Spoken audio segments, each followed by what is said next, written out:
نعبدہ ونسلم علی رسولہ الکریم اما بعد فاعوذ باللہ من الشیطان الرجیم بسم اللہ الرحمن الرحیم۔ السلام علیکم ناظرین، ایس کے بی روحانی پروگرام میں میں ہوں آپ کا ہوسٹ رانا ظفر حسین۔ ناظرین، اس ویڈیو میں ہم آپ کو رزق حاصل کرنے کا انمول وظیفہ بتائیں گے۔ انشاءاللہ اس وظیفہ کی برکت اور اللہ تبارک و تعالیٰ کی رحمت خاص سے آپ کے حلال رزق میں بے پناہ اضافہ ہوگا۔ ناظرین، اس وظیفہ میں کامیابی حاصل کرنے کے لیے کچھ بنیادی شرطیں ہیں جن پر عمل کر کے آپ اس وظیفہ سے گارنٹی کے ساتھ کامیابی حاصل کر سکتے ہیں۔ ان شرائط کا حوالہ جو کہ شرعی ہیں ہم آپ کو ویڈیو کے آخری حصے میں بتائیں گے۔ ابھی فی الوقت ہم آپ کو رزق میں اضافہ کا انمول وظیفہ بتائیں گے، اس لیے تمام تر سننے والوں سے توجہ کی بھرپور گزارش کی جاتی ہے۔ ناظرین، رزق کا انمول وظیفہ کرنے کے لیے آپ نے سب سے پہلے 2 رکعت صلاۃ الحاجت نفل ادا کرنے ہیں۔ ناظرین، نوافل کو ادا کرنے کے بعد آپ نے حسب تفیق اور حسب استطاعت صدقہ لازمی ادا کرنا ہے۔ صدقہ کے بعد ناظرین، آپ نے بعد نماز فجر سے لے کے چاشت تک کے وقت میں اول و آخر 11 مرتبہ درود ابراہیمی کی تلاوت کر کے آلتی پالتی کی حالت میں بیٹھ جانا ہے۔ اس کے بعد آپ نے 1100 بار اسم یا جبارو، 1100 بار اسم یا رزاقو اور 1100 بار اسم یا مغنی کی تلاوت دل سے کر لینی ہے۔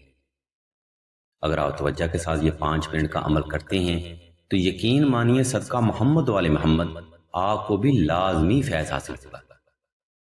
ناظرین، اب ہم آپ کو اس وظیفہ کے فوائد و فضائل بتاتے ہیں تاکہ آپ ان فوائد و فضائل کو جانتے ہوئے اس وظیفہ کو محبت اور یقین کامل کے ساتھ مکمل کر سکتے ہیں۔ ناظرین، یاد رکھیں کسی بھی وظیفہ کی کامیابی کا انحصار فقط انسان کی توجہ خاص پر ہوتا ہے۔ انسان فقط توجہ کرے، دینے والے کی ذات اس قدر رحیم و کریم ہے کہ وہ آپ کو آپ کی سوچ سے بھی زیادہ چند دن میں ہی نواز سکتا ہے۔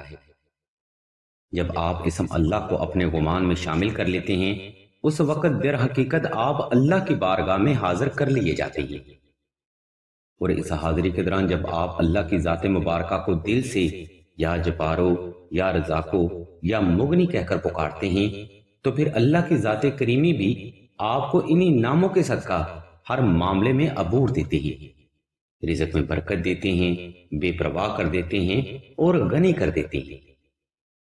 یعنی کہنے کا مقصد ناظرین فقط اتنا ہے کہ اللہ کی ذات آپ کو اپنے ناموں کے صدقہ ہر وہ حاجت اور ضرورت عنایت فرماتے ہیں جو اس وقت حاضری کے دوران آپ کے ذہن میں موجود ہوتی ہے۔ آپ توجہ خاص کریں، اللہ کی رحمت خاص آپ پر ضرور برسے گی۔ ناظرین، جیسا کہ ہم آپ کو پہلے بتا چکے تھے کہ اس وظیفہ میں اگر آپ گارنٹی کے ساتھ کامیابی حاصل کرنا چاہتے ہیں تو اس کی چند شرطوں کے اوپر عمل کرنا بے حد ضروری ہے۔ مثال کے طور پر جب بھی آپ وظیفہ شروع کریں تو اپنے تمام معاملات کو اللہ کی رضا کے سپرد کر کے ہی یہ عمل کریں۔ اس کے بعد ناظرین، آپ نے اللہ کی ذات کے ساتھ تجارت کی نیت سے یہ وظیفہ کرنا ہے۔ یعنی اگر آپ کوئی کاروبار، دکان یا کوئی کام کرتے ہوں تو اس کام میں اللہ کی ذات کو شامل کر لینا ہے اور اپنے رزق کی کچھ مخصوص پرسنٹیج کا عقد اللہ کی ذات مبارکہ سے کر لینا ہے۔ اس کی عام فہم مثال ناظرین کچھ اس طرح سے ہے کہ فرض کریں آپ دکاندار ہیں اور مہینے میں آپ حساب کرتے ہیں کہ آپ کو مال میں سے 1000 روپے کی بچت ہوئی ہے، تو آپ نے اس بچت میں اللہ کی ذات کا حصہ الگ کر لینا ہے اور اس چیز کا عہد کر لینا ہے کہ جو حصہ آپ نے الگ کیا ہے وہ آپ کے لیے حرام ہے۔ آپ نے اس رقم کو اللہ کی راہ میں تقسیم کر دینا ہے، چاہے آپ کسی کے گھر میں راشن ڈال دیں یا کسی مریض کو ہدیہ کر دیں یا پھر پانی کا انتظام کر دیں۔ الغرض کار خیر کے کام میں آپ وہ رقم استعمال کر سکتے ہیں۔